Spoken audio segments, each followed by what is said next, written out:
Welcome to today's video. We're going to go over our reading stats for the month of May and all the books that I have read this month. We're going to go ahead and start off with the stats. So obviously our physical TBR, we've increased that to 53.55%. So we're doing very well there. I think the only book I brought in last month was my book of the month book. So we did awesome in terms of keeping that under control. Average time on my TBR was 10.5 months. The average number of pages was 348 pages for a total of 3,834 pages read and a total of 3.27 stars. A very successful reading month. I will start off with what kind of brought me down and kind of a twist, in my opinion, on a book. We're going to start with the book we had for our blind date with the book, Witch World by Christopher Pike. I have read this before. This was a reread. I had some slight issues with it originally when I read it, but they didn't stand out too much. However, upon reread, they were just glaring. So this was originally a 4-star book for me. I really loved the world building and kind of the concept of two worlds simultaneously, one magical, one not. This fell down to a 2-star, and I think actually I'll probably be decluttering this, if you will, or unhauling this book probably in the future for my book, but I'll link my review of it. However, my thought process is I'm thinking of the influences that would probably be good for me at an age, because this is a YA book that would have been at that age, and I don't think that this is probably something that would have really been the best influence or what you want your child to be reading. That's all, of course, subjective.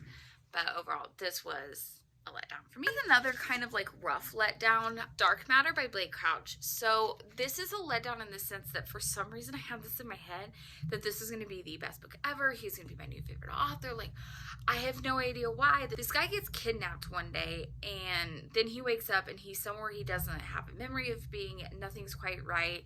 There's this manipulation of time. Overall, the storyline is good. It's fairly fast paced. It's not bad. It's just not a subject matter that it tends to be one that I'm just thrilled about. Overall, good book. I had no problems with it. It just was not that absolute 5-star that I was really hoping for. This is another book that my expectations were not in line with what this book was, Chasing the Boogeyman by Richard Chizmar. This is a book... Let me start with my idea of what this book was going to be like a Friday the 13th, Halloween spook, just terrifying, scary horror book. That's not what it is. It's more like a true crime horror in the sense that it is based on a real story. Richard Chizmar did live in this town. There was these young women who were showing up dead, and he's kind of helping do like some investigative journalism on the side with his friend. All these things, they do find it out. There are twists. It's really good. It's just my expectation for it wasn't aligned. Once I kind of got those expectations aligned better, I would say I had a better time with it, but overall it was just, I mean, there's nothing wrong with it. It was just a fine book. So since we've gone over some books that I was highly anticipating that kind of fell, let's do a book that maybe is more positively not what I expected.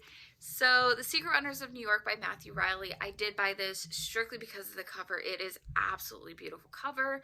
So The Secret Runners of New York is about this group of teenagers who live in New York, and they find this tunnel underground that essentially has a portal to the future, and they can see the end of the world. So the reason I say that my expectations is improved in this is a dystopia, a YA dystopia at that. So I was expecting this to not really be a book that I was particularly enjoying. I fell in love with this book. I loved the writing. I loved going back and forth between the portals and the worlds, and it was just something to me that was very unique that I hadn't read.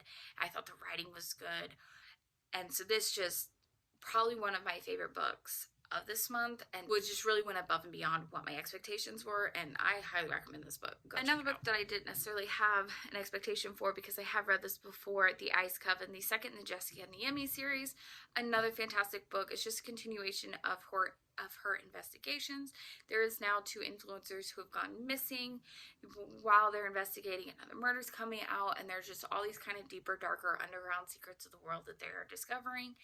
And while it's still very involved and there's all these little Easter eggs and secrets that he does so well, it's not quite as involved as The Witch Hunter. I will still say that's my favorite, but this is a wonderful book and I enjoyed it just as much the second time around. Under the Whispering Door by T.J. Klune. This is about a gentleman whose life has been all about his job. Then he dies, wakes up, he's at his funeral, and then he ends up in this tea shop where he's not quite ready to pass into the next life, and so he's kind of fighting to get his life back and all of those things, and you kind of see this character develop. It definitely has an impactful story. I think I had read kind of unintentionally a lot of books about appreciating the life that you have and all the little things that go into it because you don't understand those impacts. At Library by Matt Haig made that did the best job with that. The Midnight Library is about a woman who is not really happy with her life. She tries to end her life, and in the end she goes to this library called the Midnight Library, and there's all these books that she can go into and live her life if she had made even just the tiniest of choices,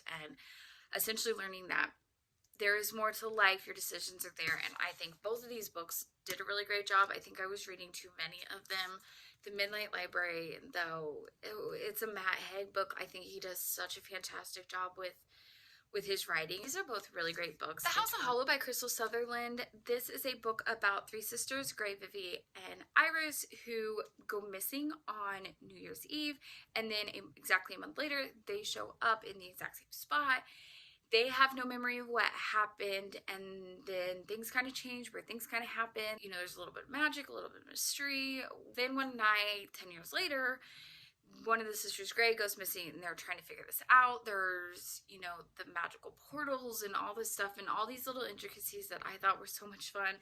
And this is already a book that I'm excited to reread because I feel like now that I know the ending, there's stuff that I missed in the beginning that I probably didn't understand the importance of, or kind of the impact that they were going to have on the story. And I love stories like that because you go back and read them, and it just makes each reread that much more satisfying and enjoyable. The Soulmate by Sally Hempworth. This is about a couple who has moved to this cliffside cottage where they find out later this is a notorious spot for people to end their lives, and since they've moved there, they've done a fantastic job of saving most people. However, when they're unable to save one, their life kind of falls into chaos. It causes chaos in their life, and a lot of sadness, and a lot of secrets are coming out, and you're kind of seeing the true side of people. This had great character building. I love the aspect of seeing some of the viewpoints of the story through the eyes of the dead. I thought that was such a fantastic way to do it. You do have a dual point of view, a dual timeline. It's a well-written book, very good character writing and development. It's the ending that kind of took it down for me. I just really wasn't satisfied with the ending. I won't say, I won't give any spoilers and say why. I was just a little disappointed in the ending. Perfect Guest. I am covering this because I borrowed a copy from my library. This is about this girl, Beth, who is an orphan, and she goes to live in this extravagant house with a couple and their daughter Nina, who's about their age, and she is to be the companion of Nina. And then one day they ask her to play this weird game. It's not exactly what she thought it was going to be, and she's just a little spooked out. This is a dual timeline, again, a dual point of view, so you also go into the future and see where they're wanting to play a game at the same place that this girl was with a different character, and you're seeing how all this stuff is interconnecting and finding out. You get a little bit of that clue aspect. There's nothing good or bad necessarily to say about this. I mean, the writing's good, the storyline's good, all of those things. It just overall was a pretty run-of-the-mill story, and it was fine. I did read one that I only have a digital copy of, Julian by Stephen King. Devin Jones, who goes to work at this amusement park, Joyland, who's also haunted. He develops these relationships over the summer, especially with this girl Annie and her terminally ill son. There's kind of this weird connection between the terminally ill son and the woman who was murdered. So you get a little bit of this haunting aspect to it. Overall, my expectations, again, wasn't there. I was hoping for a terrifying Stephen King horror novel. That's not what you get. You get this more just kind of run-of-the-mill, even spook factor Stephen King. It's a very character-driven story. well written. I have no necessary qualms to say about it, but it just, again, expectations weren't there. And I think I learned a lot this month that sometimes the expectations I'm going into a book can definitely affect what that book is. It's not necessarily an objectively bad book or anything like that, but I do think your expectations going into a book can make a big difference. I did read 11 books this month, and I will see you in the next one. Bye.